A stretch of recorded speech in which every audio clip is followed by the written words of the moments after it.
of Standard 9. Today we are going to discuss the Mauryan Empire. First, we will learn about the sources to reconstruct the Mauryan Empire. The first source is Indica. Indica is a book and it was written by the Greek ambassador Megasthenes to Patliputra. From his book, we get information about the organization of the Mauryan Empire, army, administration, economy, customs and religion of the people. Second is also a book. It is called as Arthashastra. This book was written by Chanakya.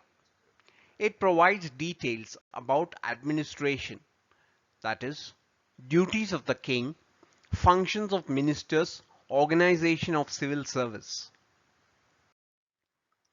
Then we have Ashokan edicts.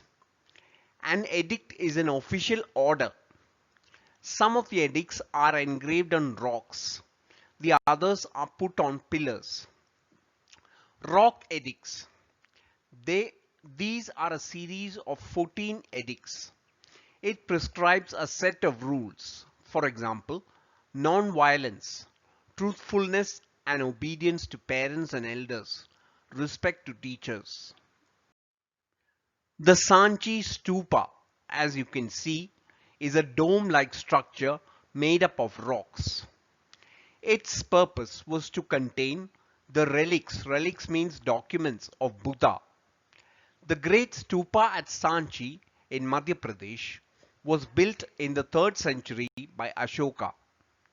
The stupa consists of a stone railing with 4 gateways.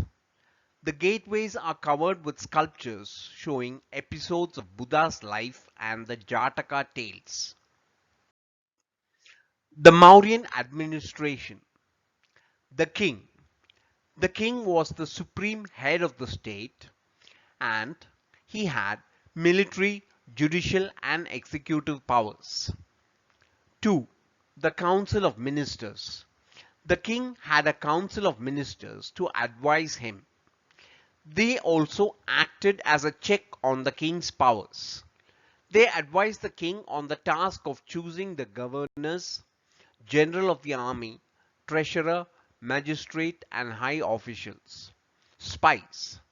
The Mauryan Empire had a network of spies to keep the king informed about the affairs of the state. Sources of revenue. Revenue included revenue from forests, mines, manufactured goods, tolls, fines and license fees. Provincial administration. Next to the emperor ranked the governors in charge of the provinces. The governors had their ministers and also appointed officials. District administration. Provinces were divided into districts. There were 3 classes of officials, namely Rajukas, Yuktas and Mahamatras. The Rajukas were district magistrates. The Yuktas were treasury officers. The Mahamatras were heads of special departments. City administration. There is the Nagarika who function as the city superintendent or as a city magistrate. The duties of the Nagarika were provision of water, maintenance of roads and public buildings. There were also 6 boards and one board held the supervision of trade and another the census. Administration of justice. Serious crimes were given death penalty.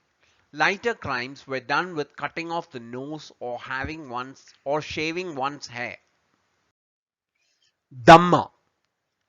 You know, Ashoka the Great waged a war known as Kalinga, and in this war there was a lot of human deaths.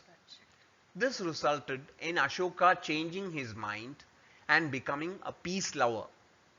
He became a follower of Buddhist religion. There are 14 major edicts and several minor edicts. Principle of Dhamma. Dhamma means dharma.